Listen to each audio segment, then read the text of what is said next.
Po včerajšnji pripravljalni tekmi s Srbijo v Podčetrtku so se danes slovenski rokometaši odpravili na Dansko, kjer jih čakajo pred evropskim prvenstvom v Avstriji še zadnji preizkusi pripravljenosti z Danci, Čehi in Norvežani. Krajem prošlog leta ste preuzeli ulogo selektora slovenske reprezentance. Kakvi su prvi utisci, iskustvo? Evo, ja sam već prvi put kad sam dobio pitanje na to, ja sam rekao da sam zadovoljan da su svi igrači se odazvali, svi igrači koje sam ja htio da vidim u toj reprezentaciji su svi danas kod mene.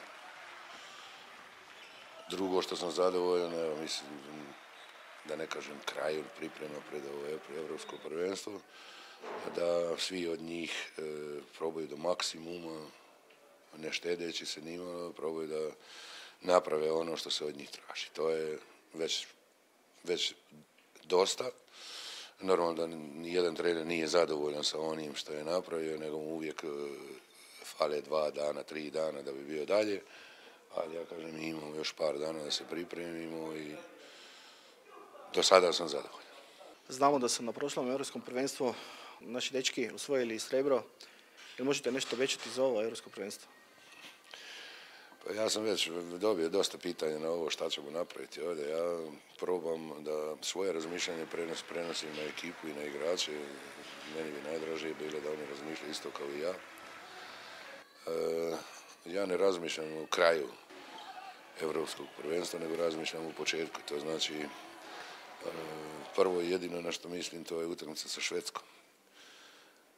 Kad me pitaju koji je najlakši protivnik u grupi, ja uvijek kažem prvi. To znači prva utakmica i prva šansa da već imamo šansu da prođemo grupu dalje. Zato ne razmišljam uopšte šta će biti poslije, ja razmišljam samo kako da pobjedimo Šveđane. Ali sigurno će biti puno emocija kod utakmice sa Njemačkom. Znamo za vašu vezu s Njemačkom. Čujte, ja sam radio toliko dugo godina u Njemačkoj, ja imam jako dobru vezu i čak se jako dobro razumijem sa Heinerom Brandtom. Ja znam da ima dobru kvalitetnu ekipu, ali sigurno mi vjerujete kad vam kažem da bi ja više želio da on meni čestita poslije utakmice na pobjedi nego ja njemu. A kako je sa Poljskom? Poljska je za mene u toj grupi ekipa sa najjačim pojedincima. Bogdan Venta, imam isto jako dobre odnose sa njim. Znamo se već dugo godina. Jedan od igrača koje sam ja prije 22-3 godine htio dovesti u svoj klub dok je još bio u Španiji. To je zadnja utakmica. Ja se nadam da ćemo do prije te utakmice već znati jesmo se kvalifikovali ili nismo.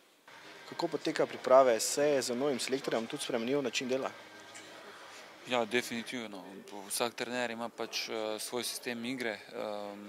Noka ima še toliko drugačnejšega, tako da imamo kar dela v teh zadnjih pripravah, pač da bo vsak igralec poznal njegov način dela in sistem dela.